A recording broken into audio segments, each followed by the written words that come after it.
Hubo un momento en la historia en que la cruz dejó de ser un instrumento de tortura romana para convertirse en el símbolo supremo de una fe que conquistaría imperios.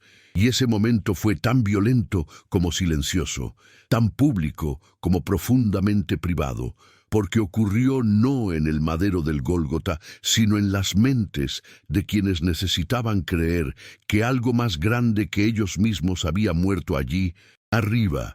Pero ¿qué sucede cuando miramos ese evento no con los ojos de la devoción, sino con los ojos de la razón? ¿Qué encontramos cuando dejamos de repetir lo que nos han dicho y comenzamos a preguntar lo que realmente ocurrió? ¿No será acaso que el mayor milagro de la crucifixión no fue la resurrección, sino la capacidad de la humanidad para creer en una narrativa llena de contradicciones tan evidentes que solo la fe más ciega podría pasarlas por alto? Baruch Spinoza sabía algo que la iglesia de su tiempo no podía tolerar: que la verdad no necesita protección, que la verdad no teme el escrutinio, que la verdad no se derrumba ante la razón, sino que se fortalece con ella. Y por eso lo expulsaron, lo maldijeron, lo declararon hereje, porque él se atrevió a hacer lo que ningún hombre de fe debería hacer según los guardianes del dogma: pensar, simplemente pensar. Mirar los textos sagrados, no como palabras dictadas por Dios, sino como documentos escritos por hombres, hombres con agendas, con miedos, con necesidades políticas y psicológicas tan humanas como las de cualquier otro ser que haya caminado sobre esta tierra. ¿Por qué esta simple observación resulta tan peligrosa? ¿Por qué la idea de que los evangelios puedan contener errores, contradicciones, manipulaciones, resulta más amenazante para la fe que cualquier persecución externa? Cuando Spinoza escribió su tratado teológico político en 1670, no lo hizo para destruir la religión, sino para liberarla de la superstición, para arrancarla de las garras de quienes la usaban como instrumento de poder y devolverla a su esencia más pura. El amor a la sabiduría, el amor a la verdad, el amor a Dios, entendido no como un tirano celestial, sino como la naturaleza misma, como la sustancia infinita que todo lo abarca y todo lo contiene. Pero para hacer eso tenía que señalar las fisuras, las grietas, las contradicciones que la tradición había cubierto con capas y capas de interpretación autoritaria. Y en ningún lugar esas contradicciones son más evidentes que en el relato de la crucifixión, ese evento que se supone es el centro de toda la fe cristiana, el momento definitorio de la historia humana, el instante en que Dios mismo murió para salvarnos. Pero murió realmente. Y si lo hizo, ¿cómo es que los relatos de ese momento difieren tanto entre sí que parecen estar describiendo eventos completamente diferentes? La primera contradicción es tan obvia que resulta desconcertante que tantos la hayan ignorado durante 2000 años. Las últimas palabras de Jesús en la cruz. Según Mateo y Marcos, Jesús gritó en voz alta: Dios mío, ¿por qué me has abandonado? Una expresión de desesperación tan humana, tan desgarradora, que casi podemos sentir el peso de esa agonía. La sensación de haber sido traicionado no por Judas ni por Pedro, sino por el mismo Padre Celestial, que supuestamente lo había enviado a morir por nosotros. ¿No hay en esas palabras una duda terrible? ¿No revelan acaso que en el momento más crucial, cuando todo debería haber sido claridad divina y propósito celestial, hubo en cambio confusión, abandono, la sensación de que el plan sagrado se había desmoronado? Pero Lucas nos cuenta algo completamente diferente. En su Evangelio Jesús no grita desesperado, sino que dice con serenidad: Padre, en tus manos encomiendo mi espíritu. Una muerte tranquila, confiada, casi pacífica, como si estuviera simplemente durmiendo en lugar de siendo ejecutado de la manera más brutal que Roma había inventado para castigar a los rebeldes y esclavos. Y Juan, siempre el evangelista más teológico, nos dice que Jesús simplemente pronunció «consumado es», como si estuviera completando una tarea, cumpliendo un proyecto, finalizando un contrato. 3 versiones, 3 últimas palabras completamente diferentes, 3 modos de morir que reflejan 3 teologías distintas. ¿Cuál es la verdadera? ¿O acaso todas son invenciones posteriores, proyecciones de lo que cada comunidad cristiana necesitaba que Jesús hubiera dicho en ese momento? Spinoza habría preguntado, ¿por qué deberíamos sorprendernos? Los evangelios no fueron escritos por testigos oculares que tomaban notas en el Gólgota. Fueron escritos décadas después de los eventos que describen, por comunidades diferentes, en contextos diferentes, con necesidades teológicas diferentes. Mateo escribía para judíos cristianos que necesitaban ver a Jesús como el cumplimiento de las profecías. Y qué mejor manera de hacerlo que ponerle en los labios las palabras del Salmo 22. Ese salmo mesiánico que empieza con un grito de abandono, pero termina con alabanza y vindicación. Lucas escribía para gentiles que necesitaban ver a Jesús como el mártir perfecto, el filósofo estoico que moría con dignidad y control, confiando en el plan divino, incluso en medio del sufrimiento.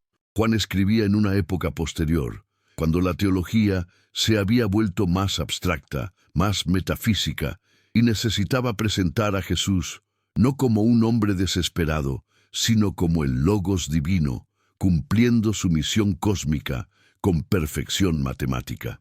¿No es más honesto reconocer estas diferencias que pretender que todas son literalmente verdaderas simultáneamente? Pero hay más, mucho más. La segunda contradicción tiene que ver con quién estuvo presente en la crucifixión. Este detalle podría parecer menor, casi trivial, pero no es precisamente en los detalles donde se revela la verdad o la mentira de un relato. Si alguien te cuenta una historia y cambia constantemente quiénes estaban presentes en el momento crucial, no empezarías a dudar de la veracidad de todo el relato. Mateo, Marcos y Juan están de acuerdo en que varias mujeres estaban presentes al pie de la cruz, observando desde cierta distancia. María Magdalena aparece en todos ellos, aunque con diferentes compañeras según el evangelista. Pero Lucas nos dice algo completamente diferente, que no solo las mujeres, sino también todos sus conocidos estaban allí observando. ¿Todos sus conocidos? Incluyendo a los discípulos varones que supuestamente habían huido aterrados. Juan es el único que menciona que el discípulo amado estaba al pie de la cruz junto con María, la madre de Jesús, y que Jesús desde allí le encomendó el cuidado de su madre. ¿Por qué los otros evangelistas no mencionan este momento tan dramático y significativo? ¿No sería acaso el tipo de escena que cualquier narrador querría incluir? Ese momento íntimo y conmovedor en que un hijo moribundo se preocupa por el futuro de su madre. La respuesta espinosista es incómoda, pero inevitable, porque probablemente no sucedió, o al menos no sucedió de la manera en que Juan lo describe.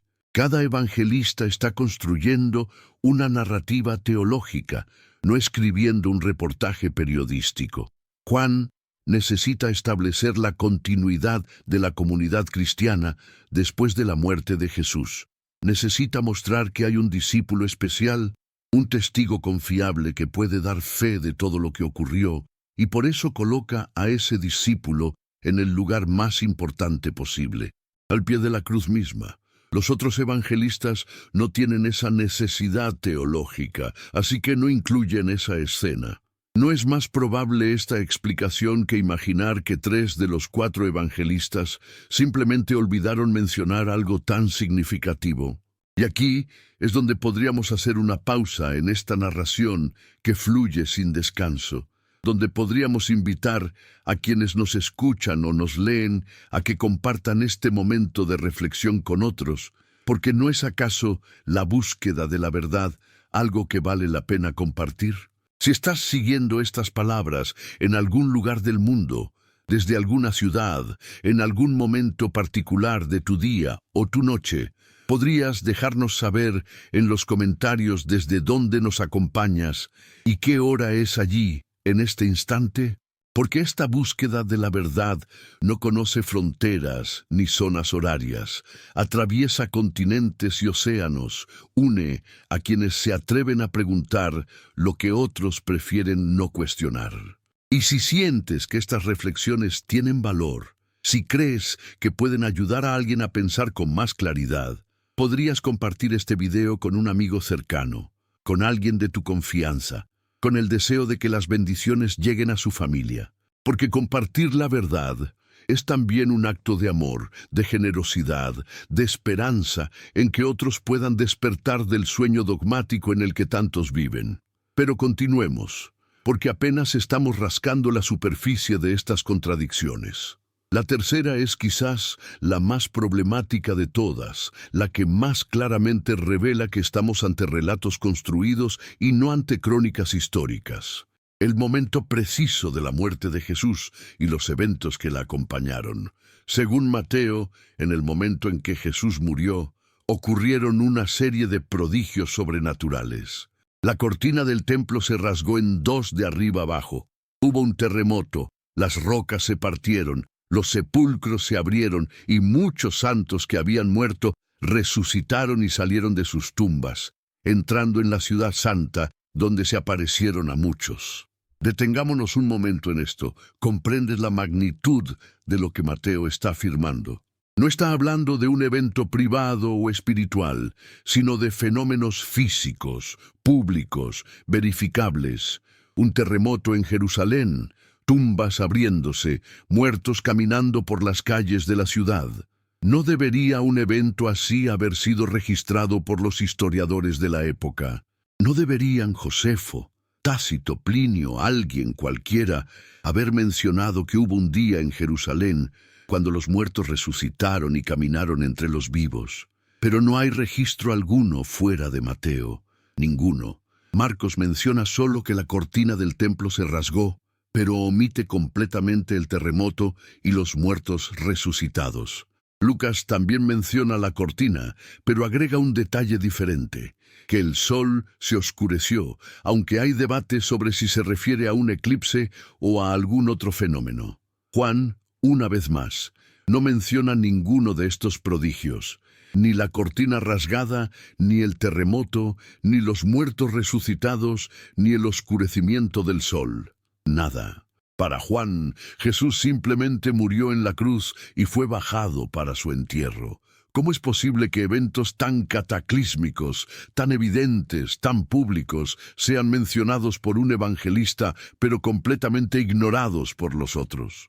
¿No es más razonable concluir que Mateo está usando un recurso literario común en la literatura apocalíptica judía, donde eventos cósmicos acompañan momentos significativos, que imaginar que realmente ocurrieron esos prodigios, pero 3 de los 4 evangelistas decidieron no mencionarlos? Spinoza entendió algo fundamental, que la mayoría de los creyentes de su época no podían o no querían entender. Que la Biblia debe ser leída como cualquier otro texto antiguo, con las herramientas de la crítica histórica, del análisis literario, del estudio de fuentes. No porque queramos destruir su valor espiritual, sino precisamente porque queremos entender su verdadero significado. Separar lo que tiene valor universal de lo que es simplemente el producto de su tiempo y contexto. ¿Por qué esta aproximación resulta tan amenazante?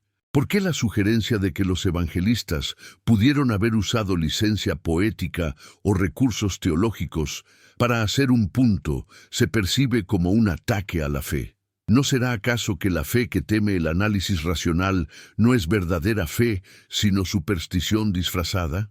La cuarta contradicción tiene que ver con la inscripción que Pilato mandó colocar sobre la cruz. Este detalle nuevamente puede parecer menor, pero cuando examinas los 4 evangelios, encuentras que cada uno reporta algo ligeramente diferente. Mateo dice que la inscripción decía: Este es Jesús, el Rey de los judíos. Marcos simplifica, el Rey de los judíos. Lucas expande, este es el Rey de los judíos. Y Juan ofrece la versión más elaborada.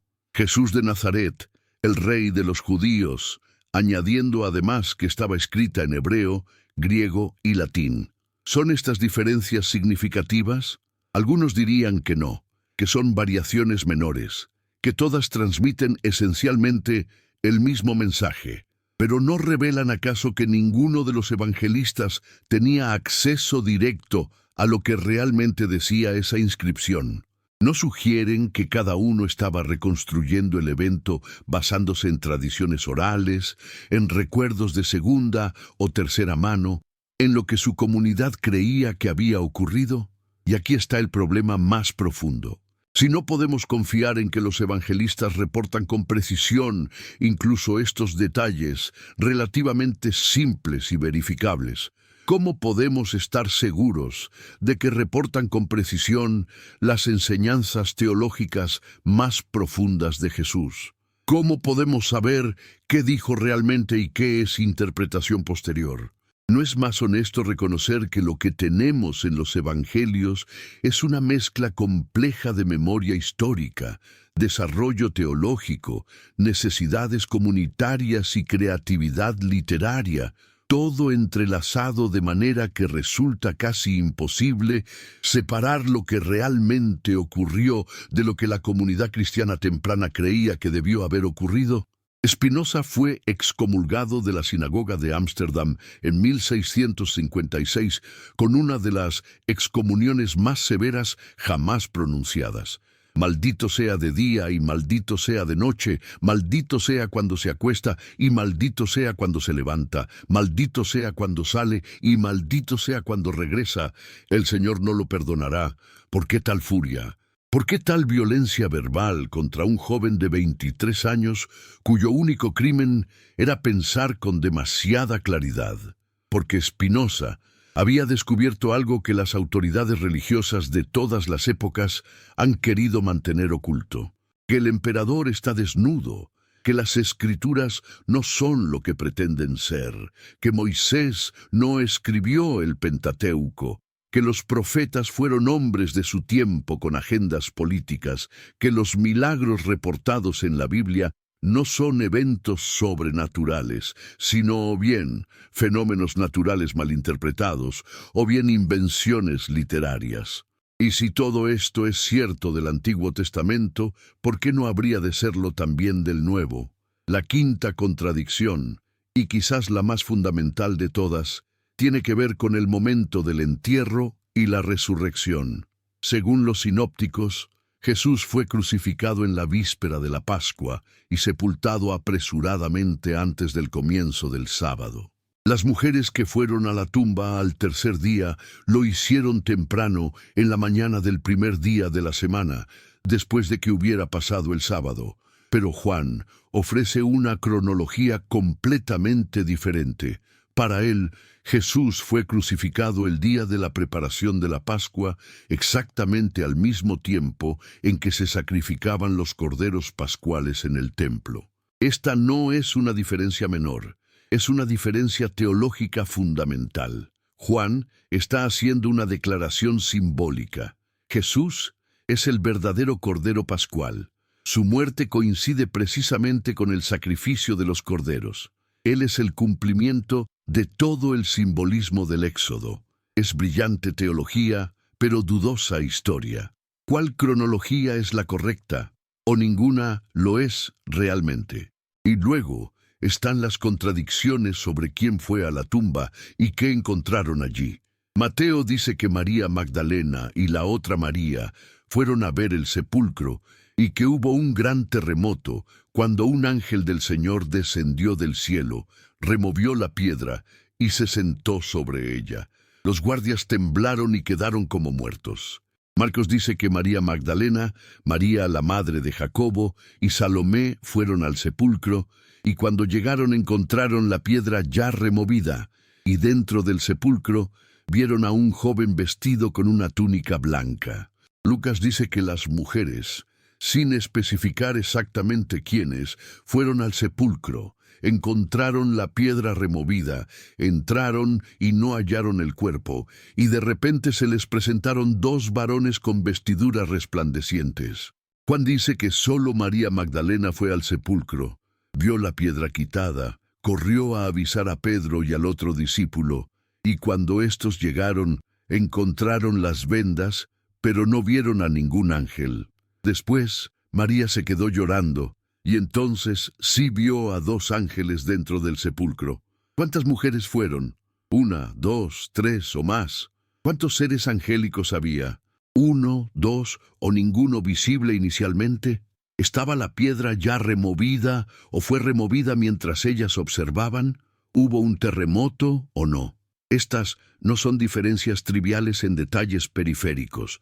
Estamos hablando del evento más importante en toda la teología cristiana. La resurrección.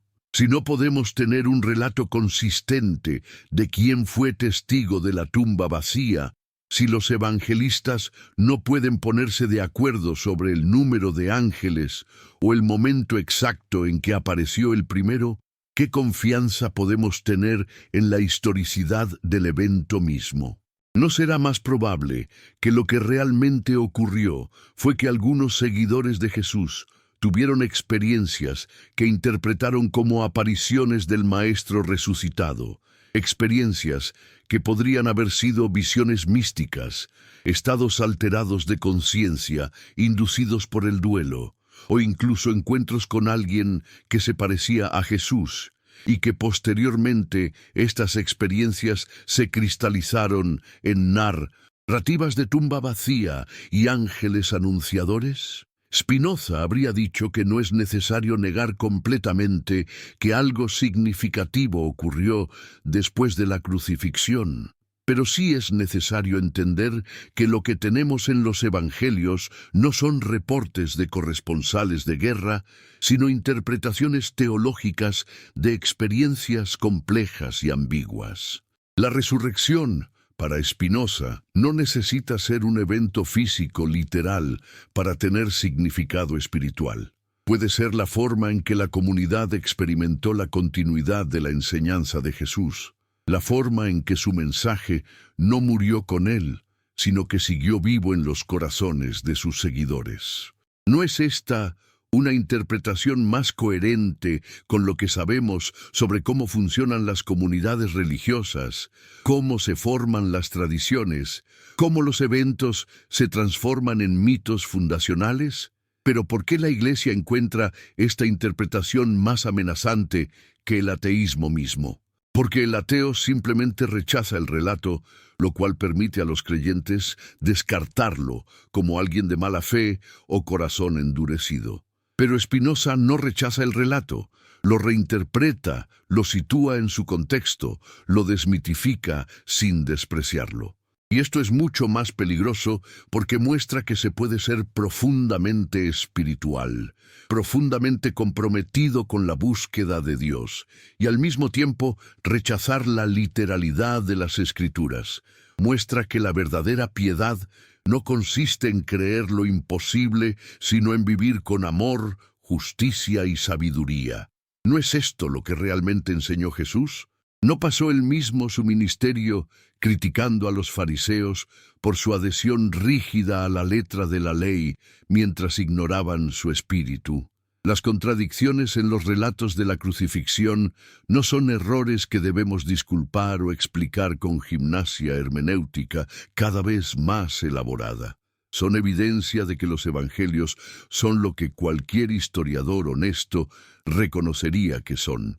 Documentos teológicos escritos por comunidades de fe, para comunidades de fe, con propósitos pastorales y catequéticos, no con intención de preservar un registro histórico preciso. Y esto no los hace menos valiosos, solo los hace diferentes de lo que la tradición ha pretendido que son. Una parábola no pierde su poder moral porque no sea literalmente verdadera. Una metáfora no deja de revelar verdades profundas porque sea ficción, ¿Por qué entonces insistir en que cada detalle de los evangelios debe ser literalmente histórico para que tengan valor? La respuesta, sugeriría Spinoza, es que la literalidad sirve al poder. Cuando las escrituras son declaradas literalmente verdaderas, inerrantes, dictadas por Dios mismo, entonces solo aquellos con autoridad para interpretarlas pueden decirnos qué significan, y cualquiera que discrepe se convierte automáticamente en hereje. Pero cuando reconocemos que son textos humanos, falibles, contradictorios, entonces cada persona puede leerlos con su propia razón, puede evaluarlos con su propio juicio, puede aceptar lo que encuentra sabio y rechazar lo que encuentra absurdo. Y esto precisamente es lo que las jerarquías religiosas no pueden tolerar: la democratización de la verdad, el fin de su monopolio sobre lo sagrado. En las calles de Ámsterdam, en el siglo XVII, mientras Spinoza pulía lentes para ganarse la vida después de su excomunión, desarrolló una filosofía que cambiaría para siempre nuestra comprensión de Dios, la naturaleza y la libertad humana. Su ética, escrita en latín como si fuera un tratado de geometría, con axiomas, proposiciones y demostraciones, es uno de los textos más radicales jamás escritos. En él, Spinoza argumenta que Dios y la naturaleza son lo mismo, que todo lo que existe es una modificación de la sustancia infinita, que no hay providencia especial ni milagros, que el bien y el mal no son realidades metafísicas, sino juicios humanos basados en nuestras pasiones y deseos. ¿No suena esto como la destrucción de toda religión? Y sin embargo, Spinoza insistía en que era el camino hacia la verdadera religión, hacia el verdadero amor a Dios. Porque cuando entiendes que Dios es la totalidad de lo que existe, que no está separado de la naturaleza, sino que es idéntico a ella, entonces cada acto de conocimiento se convierte en un acto de adoración. Cada descubrimiento científico es una revelación divina. Cada momento de comprensión racional es un momento de comunión con lo eterno. ¿Por qué esta visión resulta tan liberadora y al mismo tiempo tan aterradora? Porque elimina al intermediario. No necesitas sacerdotes para acceder a Dios. No necesitas rituales para agradar a Dios. No necesitas sacrificios para apaciguar a Dios. Solo necesitas pensar, comprender, vivir de acuerdo con la razón. Y la razón te dice que las contradicciones en los relatos de la crucifixión no son pruebas de que debas creer más fervientemente a pesar de la evidencia, sino señales de que debes entender estos textos de manera diferente, no como historia literal, sino como expresiones de fe que evolucionaron con el tiempo, que fueron moldeadas por diferentes contextos, que sirvieron diferentes propósitos en diferentes comunidades. Pero la pregunta que persiste, la pregunta que no podemos evitar es esta: ¿qué se pierde cuando abandonamos la literalidad? ¿Pierde el cristianismo su poder transformador si reconocemos que los evangelios son construcciones teológicas y no transcripciones históricas? Spinoza habría respondido que no se pierde nada esencial, al contrario, se gana en honestidad, en integridad intelectual, en la capacidad de vivir sin la constante disonancia cognitiva de tratar de creer lo que la razón rechaza. Y más importante aún, se gana en libertad. La libertad de leer estos textos sin miedo, de cuestionarlos sin culpa, de encontrar en ellos lo que realmente tiene valor universal sin tener que defender lo que claramente es producto de su tiempo y circunstancia. Las 5 contradicciones que hemos explorado hasta ahora, las últimas palabras de Jesús, los testigos presentes en la crucifixión, los prodigios que acompañaron su muerte, la inscripción sobre la cruz y los detalles de la resurrección son solo el comienzo. Hay docenas de otras discrepancias, grandes y pequeñas, que cualquiera puede descubrir simplemente leyendo los 4 evangelios uno tras otro con atención y sin prejuicios. La genealogía de Jesús es completamente diferente en Mateo y Lucas. Las circunstancias de su nacimiento tienen solo similitudes superficiales.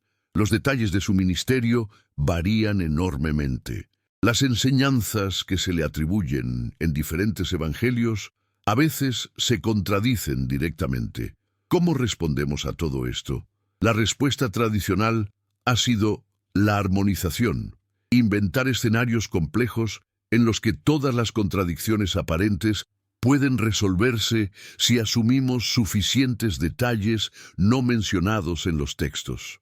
Tal vez Jesús dijo todas esas últimas palabras en secuencia rápida, sugieren algunos apologetas. Tal vez los ángeles en la tumba aparecieron en diferentes momentos a diferentes personas.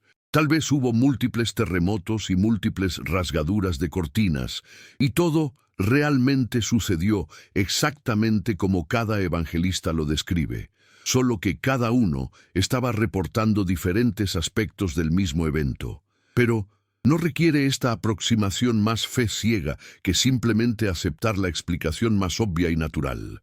Que los evangelistas estaban escribiendo décadas después, basándose en tradiciones orales imperfectas, con propósitos teológicos específicos, y que no estaban particularmente preocupados por la precisión histórica en el sentido moderno, porque ese no era su objetivo. Spinoza vivió toda su vida adulta bajo la sombra de la excomunión, rechazado por la comunidad judía en la que había nacido, sospechoso para los cristianos debido a sus ideas radicales, obligado a publicar sus obras de forma anónima o póstuma para evitar persecución. Murió a los 44 años, probablemente de tuberculosis agravada por el polvo de vidrio que inhalaba mientras pulía lentes. No tuvo hijos, no acumuló riqueza, no fundó ninguna escuela o movimiento durante su vida, y sin embargo, su influencia se expandió como ondas en un estanque hasta abarcar toda la filosofía moderna. Kant, Hegel, Schelling, Nietzsche, Einstein, todos reconocieron su deuda con Spinoza. La Ilustración misma es impensable sin él. La idea de los derechos humanos, de la libertad de expresión, de la separación entre Iglesia y Estado, todas tienen raíces en su pensamiento. ¿Por qué? Porque Spinoza tuvo el coraje de pensar hasta las últimas consecuencias, de seguir la lógica de sus argumentos sin importar a dónde lo llevaran, de preferir la verdad incómoda a la falsedad reconfortante. En su tratado teológico-político argumentó que la libertad de filosofar no solo es compatible con la paz social, sino necesaria para ella, que la superstición y el dogma son mucho más peligrosos para la estabilidad política que la libre investigación racional. No ha probado la historia que tenía razón. ¿No son las sociedades más libres, más democráticas, más tolerantes aquellas que han abrazado el legado de la Ilustración que Spinoza ayudó a inaugurar? ¿Y no son las sociedades más opresivas, más violentas, más intolerantes aquellas que insisten en imponer ortodoxia religiosa y castigar la disidencia? Pero no nos engañemos. La batalla que Spinoza libró en el siglo XVII no ha terminado. En muchas partes del mundo, la blasfemia sigue siendo un crimen punible con la muerte. La apostasía sigue siendo castigada con el exilio o algo peor. Los libros siguen siendo prohibidos, los pensadores siguen siendo silenciados, la curiosidad intelectual sigue siendo vista como una amenaza por quienes prefieren el confort de la certeza dogmática a la incomodidad de la duda honesta. Y en sociedades que se consideran ilustradas y seculares, sigue habiendo tabúes, temas sobre los que no se puede hablar sin ser denunciado, preguntas que no se pueden hacer sin ser acusado de alguna forma de herejía moderna. Las contradicciones en los relatos de la crucifixión son importantes, no porque destruyan la fe cristiana, que ha sobrevivido 2000 años y sobrevivirá sin duda mucho más, sino porque nos invitan a un tipo diferente de fe, una fe más madura, más reflexiva, más honesta, una fe que no necesita que cada palabra de la Biblia sea literalmente verdadera para encontrar en ella inspiración y guía. Una fe que puede mirar las imperfecciones humanas en los textos sagrados y ver en ellas no una amenaza, sino una confirmación de que lo divino trabaja a través de lo humano, que la revelación no elimina la humanidad de quienes la reciben y transmiten, sino que se encarna en ella, con todas sus limitaciones y contradicciones. Parte 2. En el corazón de Europa, en una época que se desgarraba entre las guerras de religión y los primeros destellos de la razón científica, cuando la sangre derramada en nombre de Cristo aún manchaba las calles de ciudades que habían sido devastadas por la intolerancia confesional, surgió un hombre que tuvo la audacia de preguntar: ¿y si todo esto es un error? ¿Y si la religión, tal como la practican las iglesias y sinagogas, no es el camino hacia Dios, sino el obstáculo más grande para alcanzarlo? ¿Y si la verdadera piedad no consiste en creer doctrinas incomprensibles, sino en vivir con justicia y amor? Estas preguntas, que Baruch Spinoza formuló con una claridad que quemaba como ácido sobre metal, no eran nuevas en sí mismas. Muchos herejes antes que él habían sugerido algo similar, pero nunca antes se habían argumentado con tal rigor filosófico, con tal arsenal de lógica implacable, con tal rechazo absoluto a hacer concesiones a la autoridad tradicional. Cuando leemos el Tratado Teológico Político hoy, más de 3 siglos después de su publicación clandestina, es fácil olvidar cuán revolucionario y peligroso era su contenido. Spinoza no se limitó a señalar contradicciones en la Biblia, eso lo habían hecho otros antes. No se limitó a cuestionar la autoría mosaica del Pentateuco, eso también había sido sugerido. Lo que hizo Spinoza fue construir un sistema completo de interpretación bíblica que despojaba a las Escrituras de su autoridad sobrenatural, que las colocaba firmemente en el terreno de la historia humana, que las analizaba como se analizaría cualquier otro texto antiguo. Y luego, habiendo demolido el fundamento de la autoridad eclesiástica, procedió a argumentar que el Estado no tenía obligación de imponer ninguna religión particular, que la libertad de pensamiento era un derecho natural inalienable, que cada persona debía ser libre de interpretar las Escrituras según su propia razón. ¿Comprendes la magnitud de esta afirmación en un mundo donde la disidencia religiosa podía costarte la vida? Pero volvamos a las contradicciones de la crucifixión, porque es allí, en ese evento que se supone es el centro de la fe cristiana, donde la metodología espinosista de lectura bíblica se revela más claramente. Hemos visto ya 5 contradicciones mayores. Las últimas palabras de Jesús, los testigos presentes, los prodigios sobrenaturales, la inscripción sobre la cruz y los detalles de la resurrección. Pero hay mucho más que la tradición cristiana ha preferido no examinar demasiado de cerca. Consideremos, por ejemplo, la cuestión de la condena misma. Los 4 evangelios están de acuerdo en que Jesús fue llevado ante Pilato, el gobernador romano, y que Pilato eventualmente ordenó su crucifixión. Pero los detalles de ese juicio difieren de maneras que revelan agendas teológicas muy diferentes. Según los sinópticos, Pilato estaba genuinamente convencido de la inocencia de Jesús y trató repetidamente de liberarlo, solo cediendo finalmente ante la presión de la multitud judía que gritaba «¡Crucifícale!». Esta narrativa, que presenta a Pilato como una figura trágica obligada contra su voluntad a ejecutar a un hombre inocente, mientras que los judíos son retratados como los verdaderos culpables, ha tenido consecuencias históricas devastadoras. Durante 2 milenios, esta interpretación alimentó el antisemitismo cristiano, justificó persecuciones, pogromos y eventualmente contribuyó al clima ideológico que hizo posible el Holocausto. ¿No deberíamos entonces preguntar si esta narrativa es históricamente precisa o si es una construcción teológica que sirve a intereses particulares? Los historiadores modernos señalan algo que los lectores devotos de los evangelios prefieren ignorar, que el Pilato histórico, tal como lo conocemos por fuentes romanas y judías independientes, no era en absoluto el personaje dubitativo y compasivo que aparece en los evangelios. Era un gobernador brutal, conocido por su crueldad, que no tenía escrúpulos en ejecutar a judíos que consideraba problemáticos, que había provocado múltiples incidentes violentos durante su mandato por su insensibilidad hacia las costumbres religiosas judías.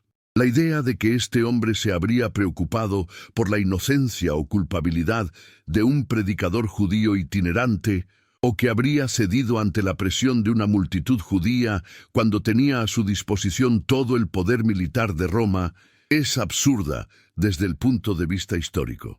Entonces, ¿por qué los evangelistas presentan a Pilato de esta manera? Spinoza habría dicho: porque los evangelios fueron escritos en un momento en que la comunidad cristiana estaba tratando de diferenciarse del judaísmo y al mismo tiempo de hacerse aceptable al Imperio Romano. Si querías que el cristianismo fuera tolerado por Roma, no podías presentar a un gobernador romano como el villano de tu narrativa fundacional.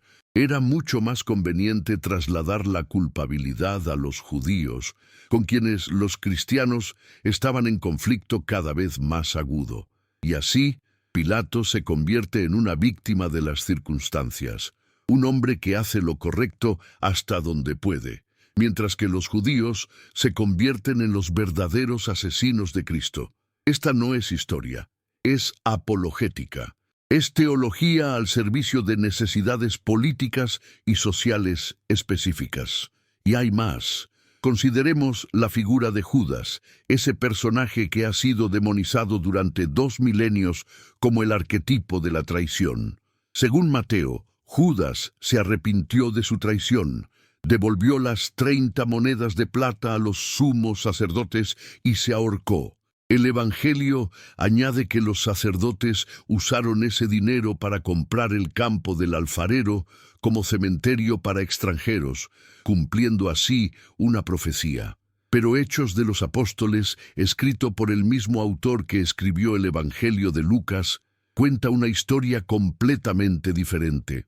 Judas compró un campo con el dinero de su traición, y allí cayó de cabeza, su cuerpo se reventó y todas sus entrañas se derramaron. 2 versiones completamente incompatibles de la muerte de Judas. ¿Se suicidó ahorcándose o murió en un accidente grotesco? ¿Devolvió el dinero o lo usó para comprar un campo? Una vez más, el apologeta tradicional intentará armonizar. Tal vez Judas se ahorcó, pero la cuerda se rompió y cayó sobre rocas donde su cuerpo se reventó, sugieren algunos.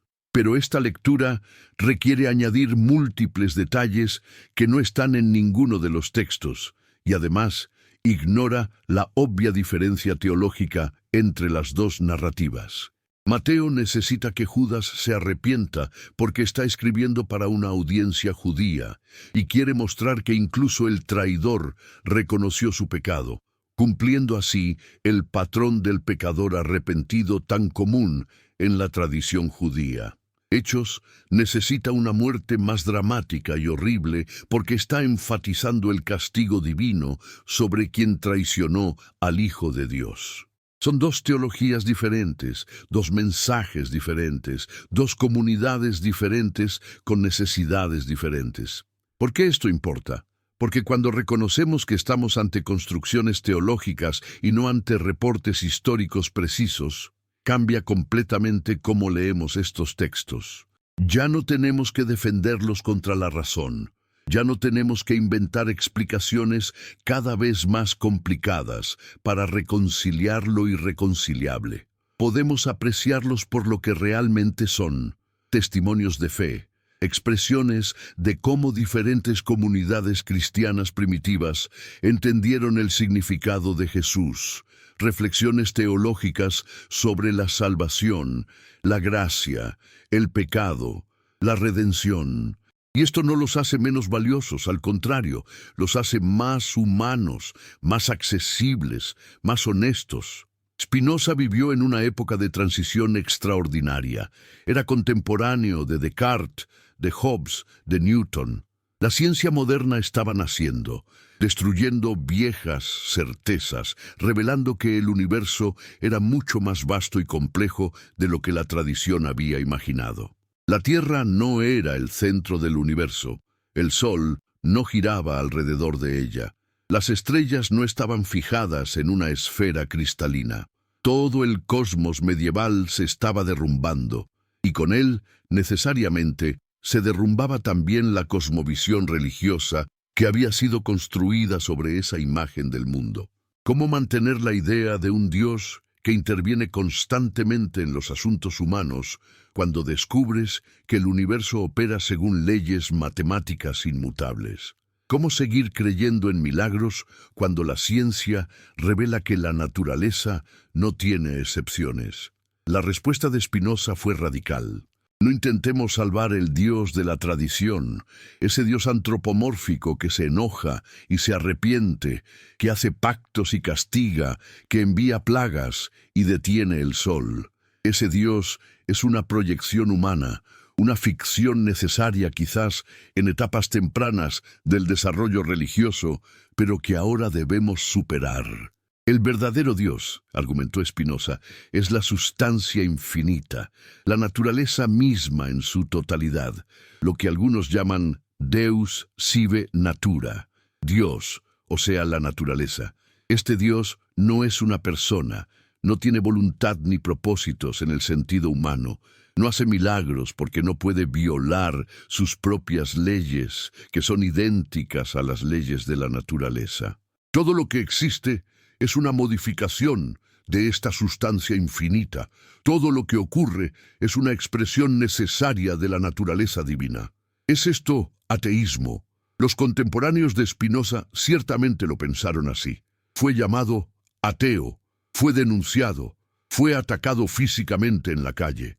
Pero Spinoza insistía en que no, que su filosofía no eliminaba a Dios, sino que lo entendía correctamente por primera vez.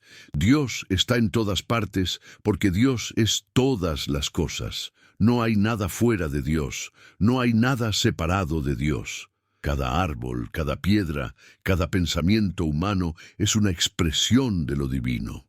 ¿No es esta una visión más sublime, más verdaderamente religiosa, que imaginar a Dios como un rey cósmico sentado en un trono juzgando a la humanidad? Pero, ¿qué implicaciones tiene esta visión para la crucifixión de Jesús? Si no hay providencia especial, si no hay intervención divina, entonces la muerte de Jesús no fue un sacrificio planeado desde la eternidad por Dios Padre para expiar los pecados de la humanidad. Fue simplemente lo que ocurre cuando un predicador carismático desafía el poder religioso y político establecido en una provincia del Imperio Romano. Fue el resultado predecible de una serie de causas naturales. Las tensiones políticas en Judea, la amenaza que Jesús representaba para la aristocracia sacerdotal, la política de Pilato de mantener el orden a cualquier costo. No hubo necesidad de que ocurriera desde una perspectiva cósmica, no fue parte de un plan divino, fue simplemente una tragedia humana como tantas otras en la historia. ¿Destruye esto el significado de la cruz? Spinoza diría que no, que al contrario lo restaura a su verdadero significado. Jesús no murió para satisfacer la ira de un Dios vengativo que demandaba sangre. Murió porque vivió con integridad, porque enseñó el amor y la justicia en un mundo dominado por el poder y la hipocresía, porque no transigió con la verdad incluso cuando hacerlo le habría salvado la vida. Este es un heroísmo verdaderamente humano, una nobleza que no necesita sobrenaturalismo para ser admirable. Y su legado vive no porque resucitó físicamente, sino porque su enseñanza transformó corazones, inspiró vidas, creó comunidades de amor y servicio mutuo. ¿Pero la Iglesia puede aceptar esta interpretación? No, porque minaría el fundamento mismo de su autoridad. La Iglesia existe como institución porque se presenta como la guardiana de verdades reveladas sobrenaturalmente, verdades que la razón humana no puede alcanzar por sí misma. Si admitiera que los evangelios son documentos humanos falibles, que las doctrinas fueron construidas históricamente, que no hay nada sobrenatural que preserve, entonces, ¿qué justificaría su pretensión de hablar en nombre de Dios? ¿Por qué tendríamos que aceptar su autoridad en cuestiones morales o teológicas? Cada persona podría leer las Escrituras por sí misma, podría decidir por sí misma qué enseñanzas acepta y cuáles rechaza, podría vivir su espiritualidad sin necesidad de intermediarios institucionales. Y precisamente esto, es lo que Spinoza proponía. La democratización radical de lo religioso, el fin del monopolio clerical sobre lo sagrado, la afirmación de que cada persona tiene acceso directo a Dios a través de la razón, que no necesita sacerdotes ni sacramentos, que la verdadera religión consiste no en creer proposiciones improbables, sino en vivir con amor y justicia. No es extraordinario que estas ideas, tan radicales en el siglo XVII, sean ahora en gran medida el consenso en las sociedades democráticas liberales? La libertad religiosa, la separación iglesia-estado, el derecho a la disidencia, todos estos principios que damos por sentados son el legado de pensadores como Spinoza, que tuvieron el coraje de desafiar la ortodoxia. Pero no nos engañemos pensando que la batalla está ganada. En muchas partes del mundo, la ortodoxia religiosa sigue dominando, sigue aplastando la libertad de pensamiento, sigue castigando la disidencia. E incluso en sociedades aparentemente seculares, hay formas sutiles de intolerancia, presiones sociales para conformarse, tabúes que no pueden violarse sin consecuencias. La pregunta espinosista sigue siendo relevante. ¿Tenemos el coraje de seguir la razón a donde nos lleve? ¿O preferimos el confort de las certezas heredadas incluso cuando sabemos en nuestro corazón que no resisten el examen crítico? Las contradicciones en los relatos de la crucifixión son un test, una prueba. No una prueba de si los evangelios son verdaderos o falsos, en algún sentido simplista, sino una prueba de si somos capaces de enfrentar la complejidad de la realidad histórica, de si podemos tolerar la ambigüedad, de si tenemos la madurez espiritual para encontrar significado en textos que son claramente humanos, falibles, contradictorios. Y la respuesta que demos a este test dice mucho más sobre nosotros que sobre los textos mismos. Consideremos otra contradicción, una que tiene que ver con los eventos que precedieron inmediatamente a la crucifixión. El juicio ante el Sanedrín. Según Marcos, seguido por Mateo, Jesús fue llevado ante el sumo sacerdote durante la noche. Hubo un juicio formal donde se buscaron falsos testigos, y cuando Jesús admitió ser el Mesías y el Hijo de Dios, fue condenado por blasfemia. Todo el Sanedrín votó que era reo de muerte. Luego, en la mañana, lo llevaron ante Pilato. Lucas modifica esta narrativa. Hay un juicio nocturno, pero no se menciona una votación formal de condena. Juan, una vez más, difiere significativamente. Jesús es llevado primero ante Anás, el suegro del sumo sacerdote, luego ante Caifás. Pero no hay ningún juicio formal nocturno, ninguna búsqueda de testigos, ninguna votación. ¿Por qué estas diferencias? Porque los evangelistas están enfrentando un problema teológico y apologético complejo. Si admiten que Jesús fue condenado legalmente por el Sanedrín por blasfemia, entonces los judíos tienen razón, y Jesús era en efecto un blasfemo según la ley judía. Si niegan que hubo un juicio judío propio, entonces tienen que explicar por qué Pilato lo ejecutó. La solución es presentar un juicio judío que es claramente ilegal según las propias normas del derecho judío, una farsa judicial en medio de la noche, con testigos falsos y procedimientos irregulares, de modo que los judíos sean culpables de asesinato judicial, pero no porque Jesús realmente haya blasfemado, sino porque lo condenaron injustamente. El problema es que cuanto más sabemos sobre el derecho judío del período del Segundo Templo, menos creíble se vuelve esta narrativa. El Sanedrín no se reunía de noche, no dictaba sentencias de muerte en la víspera de fiestas mayores. Requería testimonio coherente de múltiples testigos. La pena de muerte por blasfemia requería que el acusado pronunciara explícitamente el nombre divino, no que simplemente se declarara Mesías. En resumen, el juicio judío, tal como lo describen los evangelios, es casi imposible históricamente. Es una construcción teológica diseñada para trasladar la culpabilidad de Roma a los líderes judíos, para presentar a Jesús como víctima de una conspiración injusta, para explicar por qué el Mesías murió de la manera más humillante posible, crucificado como un criminal común. Spinoza habría visto en todo esto confirmación de su tesis central, que los textos bíblicos deben ser leídos como productos de su tiempo, escritos con agendas específicas, moldeados por necesidades comunitarias y conflictos históricos. No son revelación sobrenatural descendida del cielo perfectamente formada.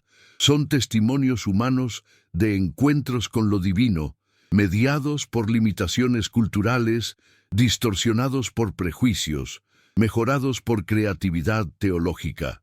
Y no hay nada de malo en esto, es simplemente cómo funcionan todos los textos religiosos de todas las tradiciones. El problema surge solo cuando insistimos en que deben ser algo más, cuando pretendemos que son literalmente inerrantes, cuando castigamos a quienes señalan las evidentes contradicciones. Parte 3. Hay un momento en el desarrollo de cada civilización cuando se enfrenta a una elección fundamental. Continuará defendiendo las viejas certezas contra la evidencia creciente de su falsedad, o tendrá el coraje de abrazar una comprensión más madura, más compleja, más honesta de la realidad. La Europa del siglo XVII estaba en ese momento. Los descubrimientos de Copérnico, Galileo y Kepler habían demolido la cosmología antigua. Los exploradores habían revelado continentes enteros desconocidos por los autores bíblicos. Los filósofos comenzaban a cuestionar todas las certezas heredadas, y en medio de todo esto, Baruch Spinoza se atrevió a preguntar, ¿y si también la religión necesita ser repensada desde sus fundamentos? ¿Y si la única manera de salvar lo que es valioso en la tradición religiosa es abandonar precisamente lo que la tradición considera más sagrado? La literalidad de las escrituras, la autoridad de la jerarquía, la idea de revelación sobrenatural. Las contradicciones en los relatos de la crucifixión que hemos estado explorando no son curiosidades académicas, no son detalles triviales que solo interesan a los eruditos bíblicos. Son ventanas hacia una comprensión más profunda de cómo la religión funciona, de cómo las narrativas sagradas se forman, de cómo las comunidades construyen significado a partir de eventos traumáticos. Cuando Jesús murió en esa cruz romana, probablemente sus seguidores quedaron devastados, confundidos, desesperados. El hombre en quien habían depositado todas sus esperanzas, a quien habían seguido abandonando familia y ocupación, quien les había prometido que el reino parte 2, continuación de Dios, estaba cerca, había sido ejecutado como un criminal común. ¿Qué hacer con esa catástrofe? ¿Cómo darle sentido? ¿Cómo continuar creyendo cuando todo parecía haber terminado en fracaso? La respuesta fue la reinterpretación. Los primeros seguidores de Jesús comenzaron a buscar en sus propias escrituras en lo que nosotros llamamos el Antiguo Testamento, patrones que pudieran explicar lo inexplicable. Encontraron el siervo sufriente de Isaías, encontraron el Salmo 22 con su descripción del justo perseguido, encontraron referencias a la vindicación divina después del sufrimiento, y comenzaron a reconstruir la memoria de Jesús a través de estos lentes interpretativos. No estaban mintiendo conscientemente. No estaban inventando una conspiración, estaban haciendo lo que todos los grupos religiosos hacen: encontrar significado sagrado en eventos históricos, ver la mano de Dios en lo que de otra manera sería simplemente tragedia absurda. Pero este proceso de reinterpretación tomó tiempo, evolucionó, se desarrolló en direcciones diferentes en diferentes comunidades. Y por eso tenemos 4 evangelios con 4 versiones del mismo evento básico, pero con diferencias significativas en los detalles. Marcos, probablemente el primero en ser escrito, presenta una cristología más humana, un Jesús que sufre, que duda, que grita su abandono. Mateo, escribiendo para judíos cristianos, añade cumplimientos de profecías, hace que todo encaje en el patrón del plan divino. Lucas, escribiendo para gentiles, presenta un Jesús más sereno, más filosófico, que muere con dignidad estoica. Juan, escribiendo décadas después, cuando la teología se había desarrollado más, presenta un Jesús que es prácticamente divino desde el principio, que controla cada aspecto de su destino, que muere no en desesperación, sino en triunfo. ¿Cuál es la versión verdadera? Spinoza diría que la pregunta está mal planteada.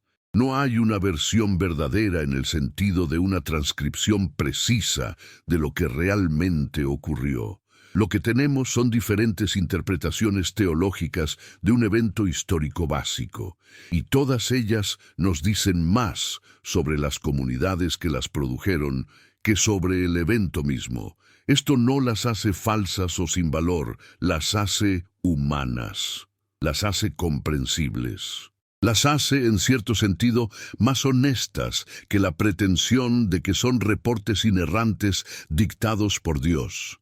Consideremos otra dimensión de las contradicciones, la cuestión de quién cargó la cruz. Según los sinópticos, Simón de Cirene fue obligado a llevar la cruz de Jesús, porque presumiblemente él estaba demasiado débil después de la flagelación. Juan, sin embargo, dice explícitamente que Jesús cargó su propia cruz hasta el lugar de la crucifixión. ¿Por qué esta diferencia? Porque Juan está construyendo una imagen de Jesús como completamente en control, como voluntariamente aceptando cada aspecto de su pasión, como cumpliendo el papel del Cordero Pascual que debe ser llevado al sacrificio. Un Jesús que necesita ayuda para cargar su cruz es demasiado humano para la teología joánica. Necesita ser visto llevando él mismo el madero de su sacrificio, cumpliendo la tipología de Isaac, que cargó la leña para su propio sacrificio potencial. Estas no son contradicciones accidentales causadas por mala memoria o transmisión defectuosa. Son diferencias teológicas intencionales. Cada evangelista está pintando un retrato de Jesús que sirve a su propósito pastoral y catequético específico.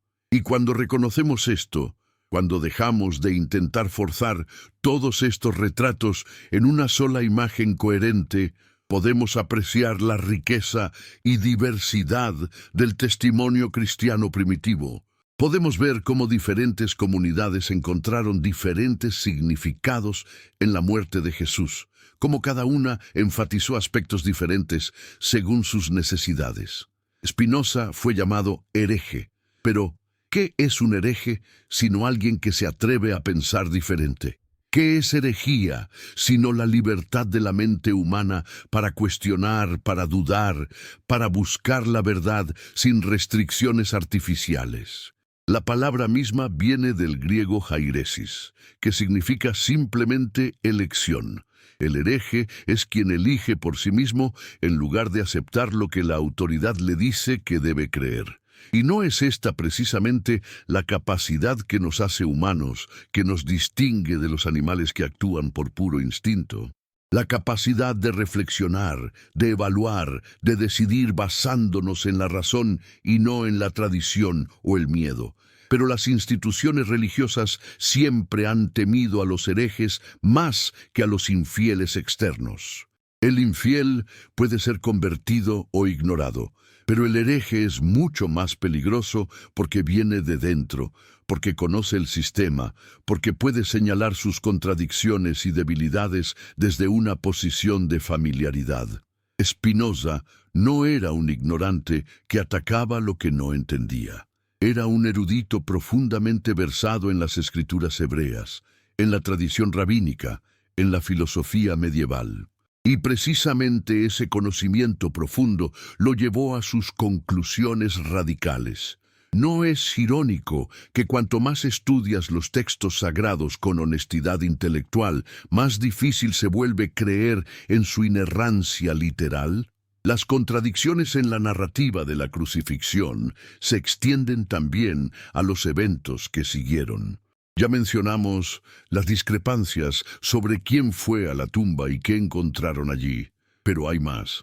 Las apariciones de Jesús resucitado también varían dramáticamente entre los evangelios. Marcos, en su final original, no reporta ninguna aparición. Simplemente termina con las mujeres huyendo asustadas de la tumba. Los versos finales que aparecen en muchas Biblias fueron añadidos posteriormente, no son parte del texto original. Mateo dice que Jesús se apareció a las mujeres cerca de la tumba y luego a los 11 discípulos en una montaña en Galilea. Lucas dice que se apareció a 2 discípulos en el camino a Emaús y luego a los 11 en Jerusalén, y que todas estas apariciones ocurrieron en un solo día antes de que ascendiera al cielo. Juan reporta múltiples apariciones en Jerusalén durante un período más largo. Pablo, en Primera de Corintios, ofrece una lista de apariciones que no coincide completamente con ninguno de los evangelios. ¿Cómo reconciliar todo esto? La respuesta tradicional es imaginar que hubo muchas más apariciones de las que cualquier evangelista individual reportó y que cada uno simplemente seleccionó las que consideró más importantes para su narrativa. Pero esta explicación ignora un problema más fundamental, que las apariciones reportadas son mutuamente contradictorias en sus detalles básicos. ¿Ocurrieron en Galilea o en Jerusalén? ¿En un día o durante 40 días? ¿Fueron experiencias físicas donde Jesús comió pescado y invitó a tocarlo, o fueron visiones más espirituales? Spinoza sugeriría que lo que realmente ocurrió fue que diferentes individuos y grupos tuvieron experiencias que interpretaron como encuentros con Jesús resucitado. Estas experiencias podrían haber variado desde visiones místicas hasta sensaciones de presencia espiritual, hasta posibles avistamientos de alguien que se parecía a Jesús. Con el tiempo, estas experiencias diversas se cristalizaron en narrativas de apariciones físicas, cada comunidad desarrollando su propia versión según sus necesidades teológicas. No es necesario negar que algo significativo ocurrió, pero tampoco es necesario aceptar literalmente cada detalle de narrativas que claramente se contradicen entre sí. Pero ¿qué pasa con la fe cuando adoptamos esta perspectiva? ¿No estamos vaciando al cristianismo de su contenido esencial? Esta es la acusación que siempre se lanza contra quienes aplican la razón crítica a la religión. Pero Spinoza respondería que no, que al contrario, estamos liberando la fe de su dependencia de lo sobrenatural. Estamos permitiendo que la enseñanza ética de Jesús se sostenga por sus propios méritos sin necesidad de milagros que la validen. El amor al prójimo no se vuelve menos importante porque Jesús no resucitara físicamente. La justicia no pierde su valor porque los evangelios contengan contradicciones. La búsqueda de una vida significativa no requiere creer en eventos sobrenaturales que violan las leyes de la naturaleza. De hecho, se podría argumentar que una fe que depende de lo sobrenatural es una fe débil, porque está constantemente amenazada por el avance del conocimiento científico. Cada vez que la ciencia explica algo que antes se atribuía a milagros, la fe basada en lo sobrenatural retrocede un poco más. Pero una fe basada en valores, en sabiduría sobre cómo vivir, en comprensión de la naturaleza humana y la realidad divina, esa fe no es amenazada por ningún descubrimiento científico.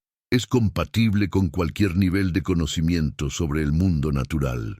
Esta fue la gran intuición de Spinoza, que la religión y la ciencia no necesitan estar en conflicto si entendemos correctamente qué es cada una. La ciencia nos dice cómo funciona el mundo. La religión nos ayuda a encontrar significado y propósito en nuestras vidas. La ciencia opera con razón y evidencia, la religión con valores y experiencia existencial. El conflicto surge solo cuando la religión pretende hacer afirmaciones sobre el mundo físico que contradicen la evidencia científica, o cuando la ciencia pretende responder preguntas de significado y valor que están fuera de su competencia. Las contradicciones en los relatos de la crucifixión, entonces, son una oportunidad para madurar en nuestra comprensión de qué son realmente los textos sagrados. Una oportunidad para dejar atrás una fe infantil que necesita que cada palabra sea literalmente verdadera y abrazar una fe más adulta que puede vivir con ambigüedad y complejidad. Una oportunidad para reconocer que lo divino trabaja a través de lo humano, no eliminando la humanidad, sino precisamente a través de ella, con todas sus imperfecciones y limitaciones. Cuando Spinoza murió en 1677, fue enterrado en una tumba sin marcas en el cementerio de Nieuwe Kerk, en La Haya. No hubo ceremonia religiosa, no hubo rabinos ni sacerdotes, solo algunos amigos cercanos que habían apreciado su genio y su bondad. Sus libros fueron prohibidos. Su nombre fue sinónimo de ateísmo durante generaciones, pero las ideas no pueden ser enterradas tan fácilmente como los cuerpos. Se filtran, se propagan, resurgen donde menos se espera. Y así, el pensamiento de Spinoza gradualmente transformó la filosofía europea, inspiró la Ilustración, contribuyó a la creación de sociedades más libres y tolerantes. ¿No hay en esto una ironía profunda? El hombre que fue maldecido y rechazado por su comunidad religiosa terminó siendo uno de los grandes liberadores de la humanidad. El hereje condenado por cuestionar las Escrituras ayudó a crear un mundo donde millones pueden ahora cuestionar sin miedo a la persecución. El filósofo que negó la providencia divina y los milagros sobrenaturales contribuyó más a la causa de la verdadera espiritualidad que generaciones de ortodoxos que defendían cada jota y tilde de los textos sagrados. Las 5 contradicciones de la crucifixión que hemos explorado son solo ejemplos de un fenómeno mucho más amplio: la naturaleza humana, histórica, condicionada de todos los textos religiosos. Una vez que reconocemos esto en un lugar, una vez que admitimos que los evangelistas podían equivocarse o diferir en los detalles de la crucifixión, se vuelve imposible mantener la pretensión de inerrancia para todo el resto de la Biblia. ¿Por qué confiaríamos en la precisión del Génesis si no podemos confiar en la precisión de los relatos de la crucifixión? ¿Por qué aceptaríamos como literalmente verdaderos los milagros del Antiguo Testamento si reconocemos que los evangelistas añadieron milagros alrededor de la muerte de Jesús por razones teológicas? La respuesta es que no podemos y no debemos. Pero esto no significa que debemos descartar estos textos como sin valor. Significa que debemos leerlos de manera diferente, con diferentes expectativas, buscando en ellos no información histórica precisa, sino sabiduría sobre la condición humana. No reportes de eventos sobrenaturales, sino expresiones de experiencias profundas de lo sagrado, filtradas a través de la comprensión limitada de personas antiguas. ¿Y qué encontramos cuando leemos así? Encontramos que los evangelios, con todas sus contradicciones e inconsistencias, todavía transmiten algo poderoso sobre un hombre que vivió con tal integridad, con tal compromiso con el amor y la justicia, que transformó la historia. Encontramos que las diferentes versiones de su muerte reflejan diferentes maneras en que sus seguidores lucharon por entender el significado de esa muerte, diferentes intentos de encontrar esperanza en medio de la tragedia. Encontramos humanidad, belleza, profundidad, aunque no encontremos hechos históricos precisos en cada detalle. Spinoza habría dicho que esto es suficiente, que esto es, de hecho, más valioso que tener un relato inerrante, pero espiritualmente muerto. Los evangelios viven porque son humanos, porque muestran a personas reales luchando con preguntas reales sobre Dios, el sufrimiento, la muerte, el significado. Su poder no viene de su precisión histórica, sino de su honestidad emocional y espiritual. Son como poesía, no como periodismo. Y juzgar poesía por estándares periodísticos es perder completamente su propósito, pero la Iglesia institucional no puede aceptar esto porque su autoridad depende de la pretensión de que guarda verdades reveladas sobrenaturalmente, verdades que trascienden la razón humana. Si admite que los textos sagrados son simplemente testimonios humanos, inspirados quizás, pero falibles definitivamente, entonces, ¿qué la distingue de cualquier otra institución humana? ¿Por qué deberíamos obedecer sus mandatos en lugar de los de cualquier otro grupo que afirma tener sabiduría sobre cómo vivir? Y aquí llegamos al corazón del conflicto entre fe y razón tal como lo entendió Spinoza. No es realmente un conflicto sobre hechos históricos o eventos sobrenaturales. Es un conflicto sobre autoridad. ¿Quién tiene el derecho de decirte qué creer? ¿Quién puede dictarte qué pensar sobre Dios, la moralidad, el significado de la vida? La respuesta tradicional es la autoridad religiosa establecida, ya sea la Iglesia, los rabinos, los imanes, quien quiera que reclame custodiar la tradición sagrada. La respuesta de Spinoza es solo tú mismo, usando tu propia razón, tu propio juicio, tu propia experiencia. Nadie puede pensar por ti, nadie puede creer por ti. La fe que no es libre no es fe sino sumisión, y la sumisión del intelecto no es virtud sino cobardía. ¿Es esta una receta para el caos? No resultará en que cada persona crea lo que quiera, en relativismo moral, en la destrucción de toda verdad compartida. Este es el miedo que expresan los defensores de la ortodoxia. Pero Spinoza argumentaría que no, que la razón, cuando se aplica honestamente, lleva a convergencia, no a divergencia. Las verdades matemáticas no son subjetivas, aunque cada matemático deba descubrirlas por sí mismo. Los principios éticos fundamentales como el amor, la justicia, la compasión, son reconocidos universalmente, aunque cada tradición los exprese de manera diferente. La libertad de pensamiento no destruye la verdad, la libera de las distorsiones de la autoridad dogmática.